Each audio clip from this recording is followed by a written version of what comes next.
안녕하십니까. 청구인 측 대리인 김진환 변호사입니다. 헌법 및 법 위반 행위의 중대성에 관하여 살펴보겠습니다. 목차입니다. 서론, 대통령의 권력과 그 위헌성, 대통령에 대한 탄핵 및 헌법과 법률 위반의 중대성, 다음으로 피청구인의 법 위반 사유가 과연 중대한 것인가, 마지막으로 피청구인은 국민의 신임을 배신하였는가, 차례차례 목차에 따라 살펴보겠습니다. 서론입니다. 국가 권력은 한 국가의 영토 내에서는 전 권한성과 무제한성을 가지고 있습니다. 이것은 절대 반지를 닮은 권력입니다.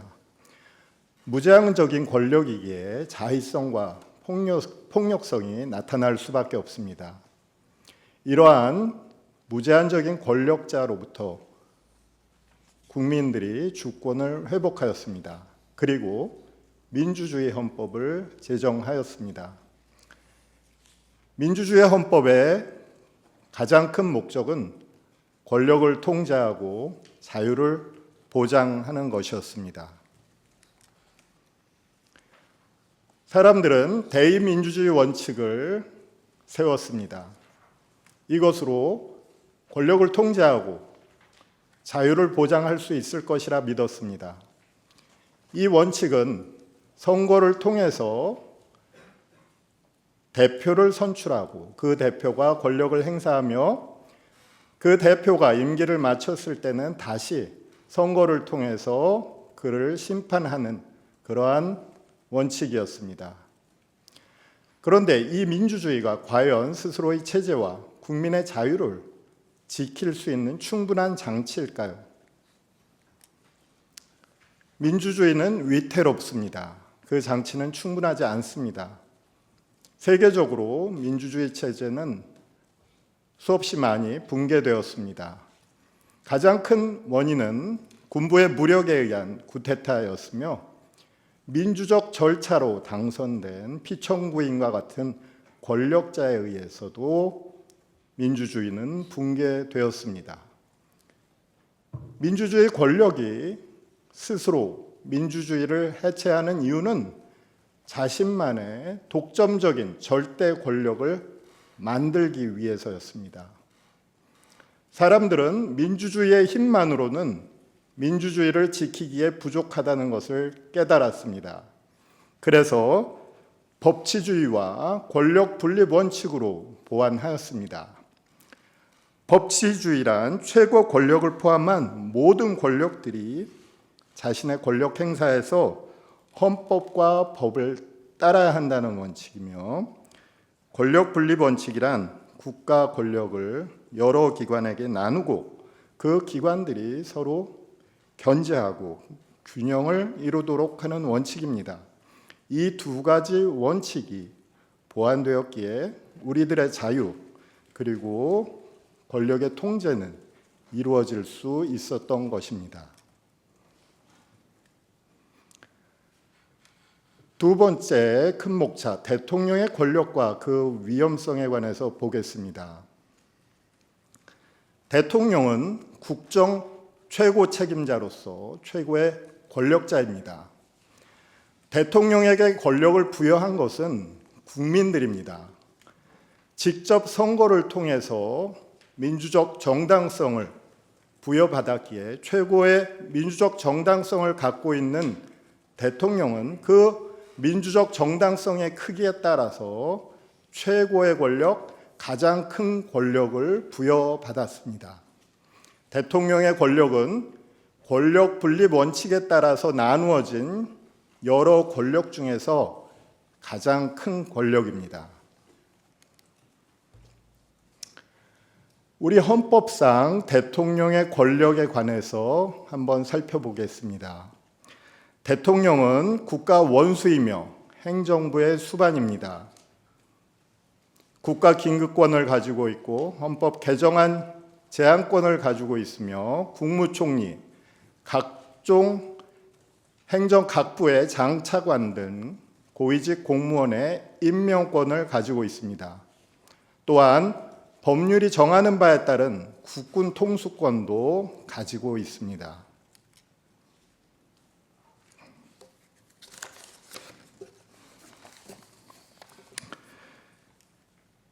대통령은 최고의 민주적 정당성을 갖는 가장 큰 1인 권력 소유자입니다. 그래서 통제가 쉽지 않습니다. 위험한 권력입니다. 하지만 그 위험성 때문에 가장 통제해야 할 필요성이 큰 권력입니다. 대통령의 권력을 통제하는 것은 권력을 나누어 갖고 있는 여러 국가기관들입니다. 국회, 법원, 헌법재판소, 선거관리위원회 등 이들 다른 국가기관들이 권력 분립의 원칙에 따라서 대통령의 권력을 통제하고 있습니다. 또한 대통령의 권력을 통제하는 것은 법치주의 원칙입니다. 대통령은 오로지 자신에게 허용된 권한만을 행사해야 하고 헌법과 법을 준수해야 합니다. 헌법과 법률에 정해져 있는 권한 행사의 절차와 요건을 준수해야 하는 것입니다.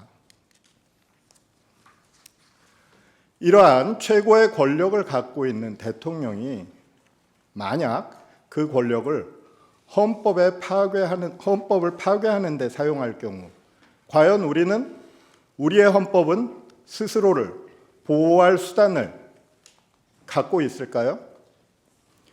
최고 권력자인 대통령은 비상계엄 선포권, 국군 통수권 등 민주주의 자체를 붕괴시킬 수 있는 법적 힘, 물리적 힘을 보유하고 있습니다. 이때 헌법은 스스로를 보호할 수단을 많이 갖고 있지는 못합니다. 거의 유일한 수단이 탄핵 심판 제도라고 할 것입니다. 탄핵 심판 제도는 가장 큰 민주적 정당성을 갖고 있는 가장 최고의 권력자도 헌법과 법률을 준수하지 않을 때 그 직위에서 파면된다고 하는 그러한 제도입니다.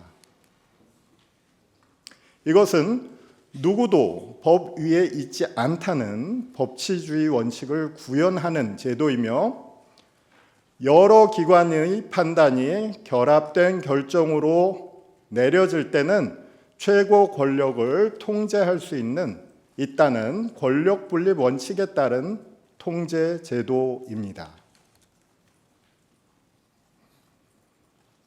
세 번째 항목으로 대통령에 대한 탄핵 및 헌법과 법률 위반의 중대성에 관해서 보겠습니다. 대통령에 대한 탄핵, 즉 파면 결정은 여러 가지 헌정 질서의 부정적 효과를 나타내는 게 사실입니다. 첫 번째로 대통령은 국민이 선거를 통해서 민주적 정당성을 부여한 기관입니다. 이 대통령을 파면한다면 민주주의 원칙과 충돌하는 문제가 발생합니다. 또한 대통령은 국정 최고 책임자로서 대통령이 파면되었을 경우에는 직무 수행의 단절 그리고 국정 공백에 문제가 발생할 수 있습니다. 또한 대통령의 지지 세력과 반대 세력 간의 의견 대립으로 인해서 국민 통합의 문제가 발생하고 정치적 혼란도 발생할 수 있습니다.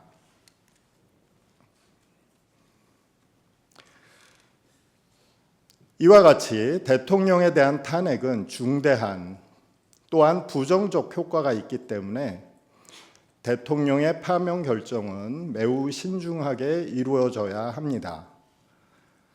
헌법재판소는 종전의 결정에서 이에 관한 헌법재판소의 판단을 내린 바가 있습니다.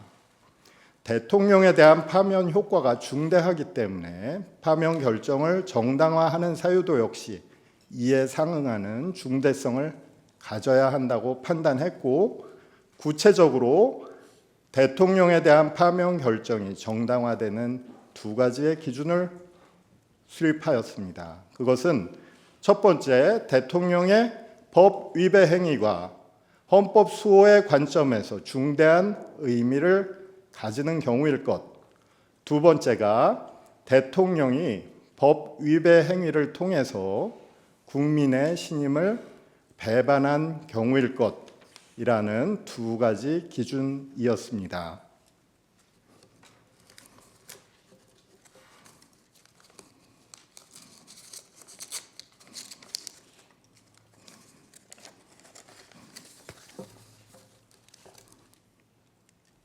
자, 피청구인의 법 위반 사유가 과연 그와 같은 탄핵 기준에 따라 탄핵될 충분한 사유인가에 관해서 살펴보겠습니다. 우선 첫 번째 기준입니다. 피청구인의 법 위반 사유가 중대한 것인가? 앞서 발표에서 여러 법 위반 행위에 관한 상세한 내용을 이미 살펴보았기 때문에 이곳에서는 가장 심각한 법 위반 행위 두 가지만 살펴보겠습니다. 첫 번째가 비상계엄 선포 행위와 국회 침입 행위입니다. 헌법상 요건과 절차에 맞지 않는 비상계엄 선포는 그 자체로 헌법의 명문 규정에 위반하는 권한 행사입니다. 계엄 선포는 가장 위험한 국가 긴급권입니다. 국가 비상사태라는 상황에 맞지 않는 비상계엄 선포는 독재 정치이며 군정 통치의 선언입니다. 이와 같은 상황에 맞지 않는 비상계엄 선포만으로도 파면을 정당화시킬 수 있는 중대한 위헌 행위라고 할 것입니다. 다음으로 국회 침탈 행위입니다. 피청구인은 군 병력으로 하여금 국민의 대의기관인 국회에 침입하도록 하였습니다. 비상계엄 해제 요구 결의 중인 국회에 군 병력을 보내서 물리력으로 회의를 방해하고 무산시키려 시도했습니다. 더 나아가서 피청구인은 국회를 대체할 비상입법기구를 설립할 계획까지 세웠습니다. 이와 같은 행위들은 더 중대한 헌법 위반 행위를 상상하기 어려울 만큼 전면적인 헌법 위반 행위입니다. 이것은 전형적인 민주주의 선출 권력에 의한 민주주의 해체 시도라고 할 것입니다. 다음으로 자유민주적 기본질서 원칙 위반에 관해서 살펴보겠습니다. 피청구인은 헌법으로부터 부여받은 권한을 행사하는 야당과 국회를 종북 반국가 세력, 범죄 집단이라고 규정하며 계엄을 선포하고 병력을 보내서 국회에 침입하도록 했습니다.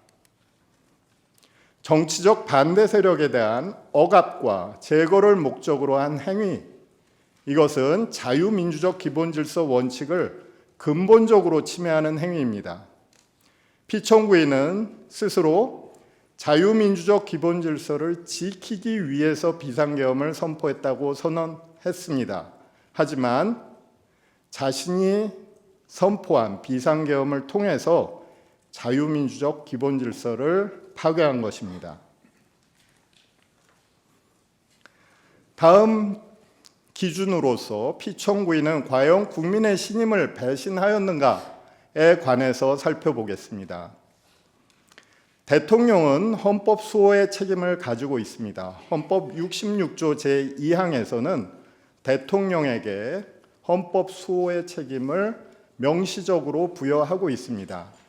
이것은 가장 큰 힘을 가진 권력인 대통령이 가장 효과적으로 헌법을 보호할 수 있다는 아이디어에 기초하고 있는 규정입니다. 국정의 최고 책임자이며 최고의 권력을 부여받은 대통령에게 헌법 수호의 책임을 부여하는 것은 어찌 보면 당연한 규정이라고 할 것입니다. 그런데 만약 이와 같은 헌법 수호 책임을 부여받은 대통령이 그 책임을 이행하지 않는다면, 그리고 이행하지 않는 것을 넘어서 중대한 헌법 위반 행위까지 나아간다면 그것은 자신에게 부여된 신뢰에 대한, 국민들의 신뢰에 대한 중대한 배신 행위라고 할 것입니다. 대통령이 헌법 수호의 책임을 거역하는 것은 그 결과가 중대합니다. 대통령은 가장 큰 권력이기에 그의 헌정질서 위반 행위에 대해서 헌법의 방어수단이 작동하기 어렵기 때문입니다. 피청구인은 요건과 절차에 전혀 맞지 않는 계엄 선포 행위를 했고 국회의 계엄 해제 의결을 방해했습니다. 그 밖에도 일련의 중대한 헌법 위반 행위들을 저질렀습니다. 이것은 헌법 수호의 책임을 명백하게 저버리고 위반한 행위일 뿐 아니라 헌정 파괴 행위입니다. 이것은 국민의 신뢰를 중대하게 배신한 행위입니다. 그럼에도 피청구인은 자신의 비상계엄 선포가 아무런 피해도 주지 않은 계엄이라고 주장하고 있습니다. 피청구인의 비상계엄 선포 행위는 민주공화정의 계속성과 안정성에 심각한 위해를 끼친 헌정질서 파괴 행위였습니다.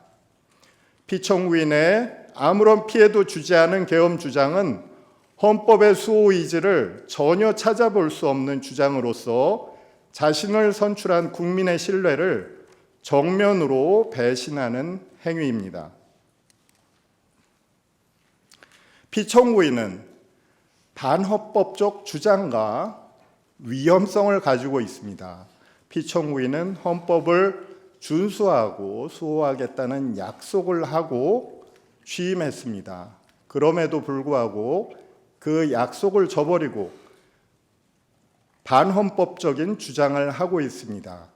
피청구인은 자신에 대한 정치적 반대 세력을 반국가 세력이라고 비난하면서 비상계엄을 선포했으며 그 이후에도 지금까지 계속 반헌법적인 주장을 펼치고 있습니다. 예를 들어보겠습니다. 2025년 1월 1일 지지자들에게 보낸 편지에서 나라 안팎의 주권 침탈 세력과 반국가 세력의 준동으로 지금 대한민국이 위험합니다. 저는 여러분과 함께 이 나라를 지키기 위해 끝까지 싸울 것입니다. 라고 발표했습니다. 또한 같은 달 15일 체포 직후 국민께 드리는 글에서 우리나라 선거에서 부정선거의 증거는 너무나 많습니다. 선관위의 엉터리 시스템도 다 드러났습니다. 국민 여러분, 계엄은 범죄가 아닙니다. 국가 위기를 극복하기 위한 대통령의 권한 행사입니다. 라고 발표했습니다. 피청구인의 위험성입니다. 피청구인이 만일 다시 직무에 복귀할 경우는 우리 민주공화국에 중대한 위험이 발생합니다. 무엇보다도 먼저 피청구인은 자신의 정치적 욕망을 위해서 군통수권을 오용했습니다. 비상계엄 해제 요구 결의를 하는 국회에 그리고 헌법기관인 선거관리위원회에 군을 동원해서 침입하였습니다. 군통수권을 가지고 자신이 지휘하는 군을 권력의 도구, 헌정질서 파괴의 도구로 사용한 것입니다. 또한 피청구인은 비상계엄 선포가 대통령의 당연한 권한이라고 주장하고 있습니다. 이것은 피청구인이 권력을 행사할 때 헌법상 한계를 준수해야 한다는 당연한 원칙을 부정하고 있는 것입니다.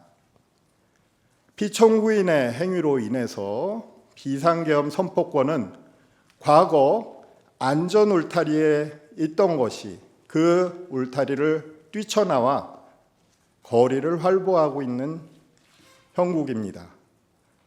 피청구인이 직무에 복귀한다면 언제 다시 자신의 당연한 권한인 계엄 선포권을 행사할지 알 수 없습니다.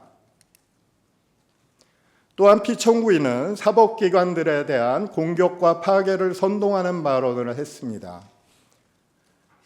최근 발생한 서울 서부지방법원에서 폭도들의 법원 파괴 만행도 피청구인의 이와 같은 선동하는 발언에 영향을 받은 바가 있습니다.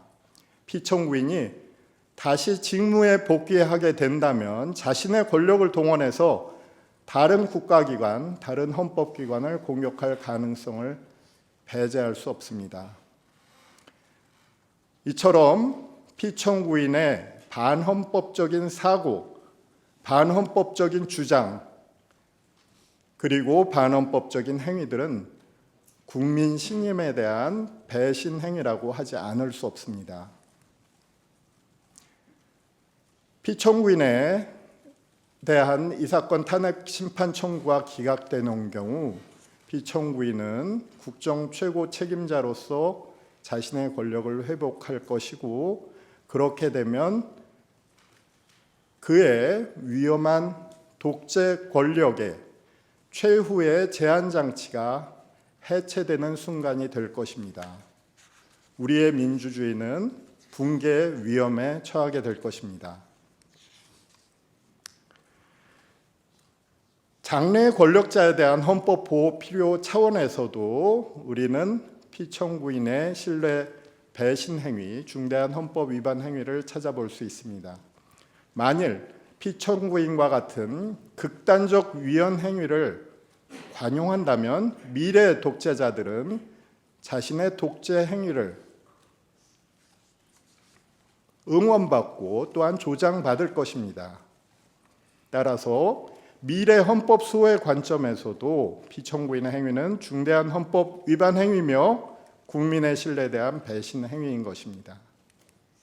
결론입니다. 피청구인의 행위는 중대한 헌법 위반 행위이며 국민이 자신에게 부여한 신뢰를 배신하는 행위입니다.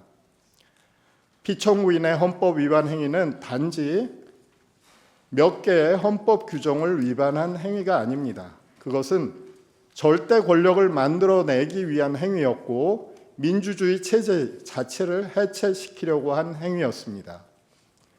피청구인은 민주주의, 법치주의, 헌정수호, 국민의 자유와 안전 등 모든 헌법 수호의 관점에서 파면되어야 함이 마땅합니다.